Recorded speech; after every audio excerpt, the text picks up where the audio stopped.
Good morning, friends.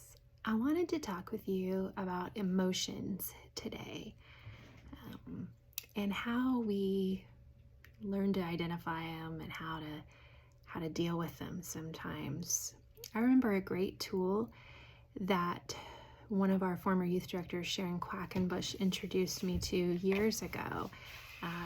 I saw her use this tool with our youth group, the feelings wheel. Ta-da. And some of you may remember that we did a sermon series about this pre-COVID, and had a giant feelings wheel up in Family Life Center and in the sanctuary. Because a lot of us struggle with sometimes identifying anything beyond like the basic three: sad, happy, and mad. And yet the feelings wheel shows other things, other nuances of that fall into those categories. And actually, there are 6 main categories of feelings in the feelings wheel.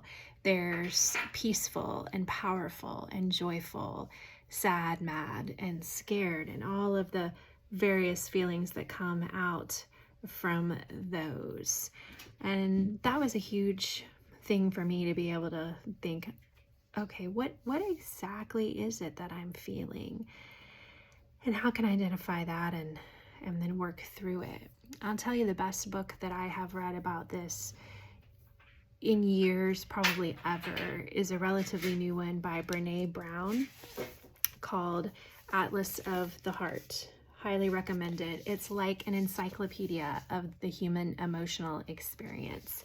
And Brene organizes it not just around like the categories that the feelings wheel does, but in some really helpful ways about places that we go when we're feeling a certain way. So places we go when things are uncertain, places we go when we compare, places we go when things didn't go as planned, places we go when things aren't what they seem, places we go when we're hurting, places we go with others. That one's interesting.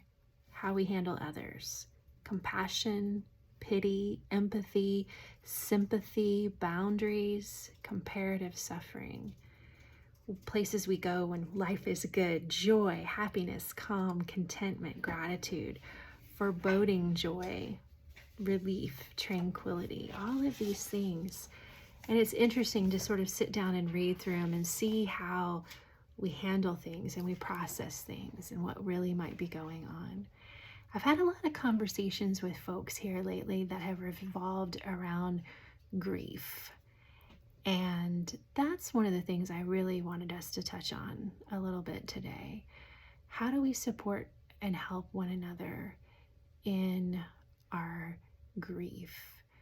Some of the folks that I've spoken to recently are kind of feeling like the rest of the world expects them to just sort of get over their loss and move on. They're feeling a kind of pressure to just get back to normal.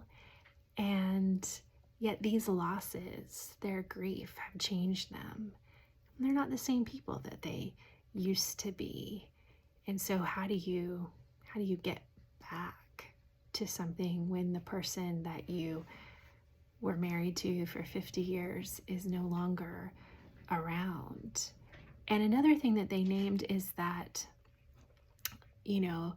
feeling like they were somehow failing grief because they hadn't moved very nicely and neatly through these 9 linear stages of grief, that Elizabeth Kubler-Ross identified. And she never intended for that to be like a linear line or a nice, neat checklist. You go from stage 1 and then to stage 2 and then to stage 3.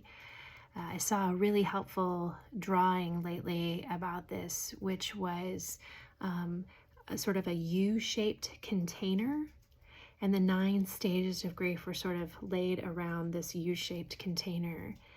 And inside, there was just all of these squiggly lines, right?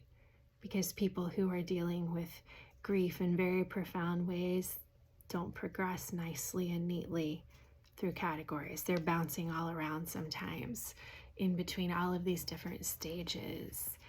And so I offer that to say, we ought to have a lot of grace and compassion and empathy for those who are grieving. And it feels like we as a society right now are kind of going through a collective grief.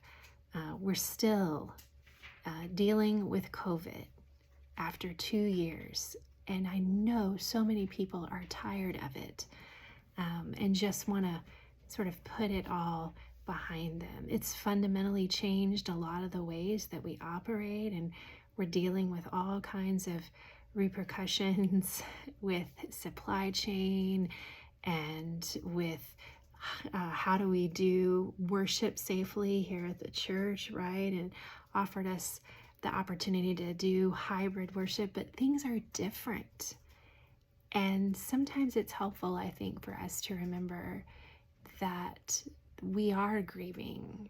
We're grieving the way things used to be. We're grieving the loss of expectations about the future.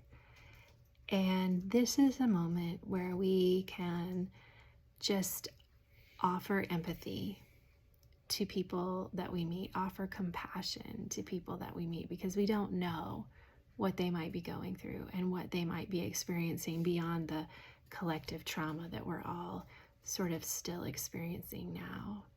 One of the Bible verses that was super meaningful for me after the loss of my mom, which came just 3 years after the death of my dad, was Psalm 34:18.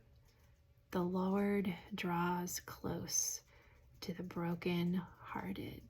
And it's an awesome reminder that we are not alone, that God loves us, God cares for us, God weeps alongside of us and grieves with us, just as Jesus wept outside the tomb of his friend Lazarus.